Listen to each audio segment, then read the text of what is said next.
Добрый день, дорогие друзья, дорогие коллеги. Я хотел показать, как запланировать конференцию в Zoom. Итак, переходим в приложение. Открывается само приложение. Здесь новая конференция, войти и вот нажимаем «Запланировать». Нажимаем «Запланировать». Здесь, где написано «Конференция», вводим тему, допустим, тест, выставляем дату.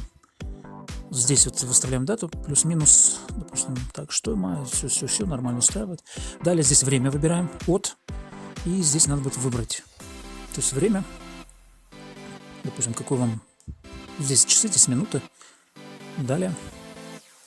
Вот, и вот здесь он пишет, что ограничение, поэтому вот здесь вот где до выставляем, получается у нас 11 часов, если мы в 11 запланировали, то получается где-то, 11:30, в принципе, нормально. Вот тогда, то есть проблем нет. Здесь выставляем дальше идентификатор, все это выставляем в включенном режиме.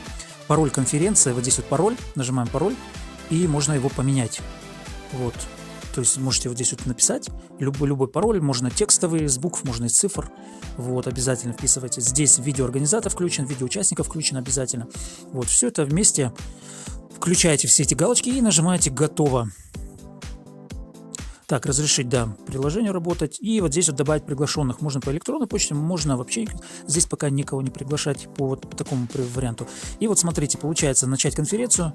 Вот, нажимаете «Начать конференцию». Пробуем сейчас с вами. Она вот зашла. Разрешаем, естественно. Так, видео я отключу.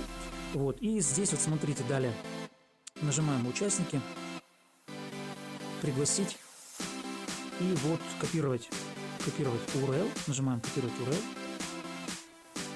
Далее переходим, допустим, в Skype или в какие-то мессенджеры, где вы хотите поделиться именно ссылкой на конкретно эту конференцию. И все таким-то образом. Здесь вот, если вы, допустим, вы одна будете выступать или один будете выступать, то обязательно кнопочку нажимаете «Выключить звук для всех». Тогда никто не сможет ничего говорить. Вот. Либо включить звук для всех, тогда все будут говорить. В общем-то, вот таким-то образом. Ну, собственно, все.